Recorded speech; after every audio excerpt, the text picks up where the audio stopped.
Emily had always been a curious child. Her grandmother's house, a creaky old Victorian mansion, was filled with hidden nooks and mysterious crannies that seemed to call out for exploration. One rainy afternoon, while her grandmother dozed by the fire, Emily decided to venture into the attic, a place she had never dared to go before.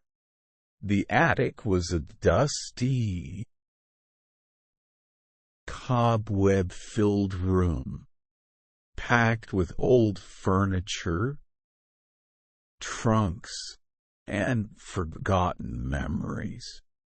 As she moved an ancient rocking chair, Emily noticed a peculiar door, half hidden behind a stack of old crates. It was small and unassuming, painted the same color as the wall, making it almost invisible. Driven by curiosity, Emily pushed aside the crates and tried the handle. It was locked, but she noticed a rusty old key hanging from a nail nearby.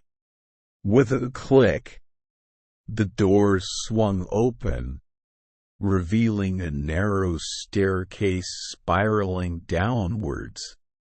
With a mix of excitement and trepidation, Emily descended the stairs, her footsteps echoing in the silence.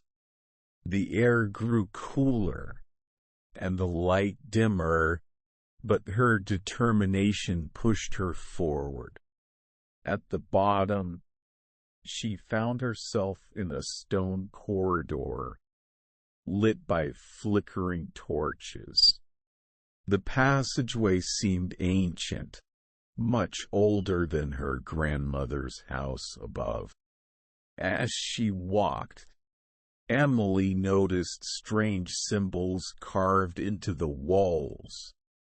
They looked like a mix of runes and hieroglyphs, unlike anything she had ever seen before. Her fingers traced the carvings, feeling a strange energy emanating from them.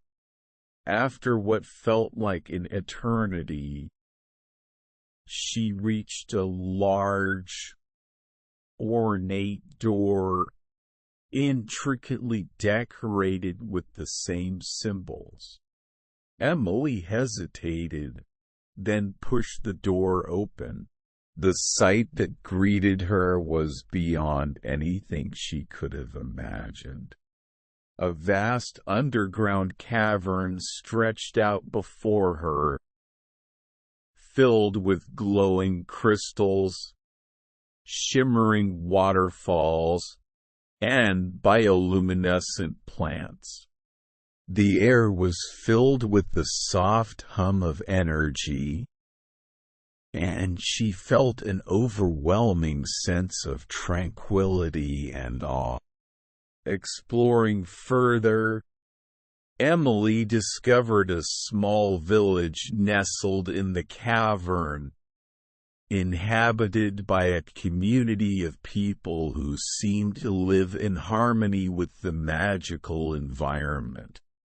They welcomed her with warm smiles, and she soon learned that they were the guardians of the hidden door, an ancient order tasked with protecting the secrets of the underground world.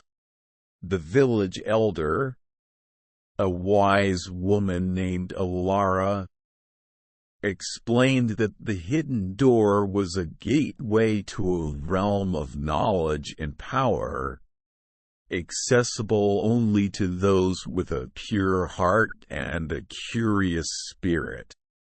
Emily spent what felt like days learning about their history, their connection to the earth, and the delicate balance they maintained. But eventually, she knew it was time to return. Alara gifted her a small crystal, glowing with a soft blue light. "This will guide you back and remind you of the magic you have within," she said. Reluctantly, Emily retraced her steps, the crystal illuminating her path.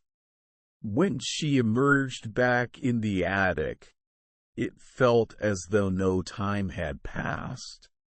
The house was silent, her grandmother still asleep by the fire. But Emily knew her adventure had been real. Clutching the crystal, she whispered a promise to return one day. Until then, the memory of the hidden door and the wonders beyond it would be her secret, a source of inspiration and magic in her everyday life.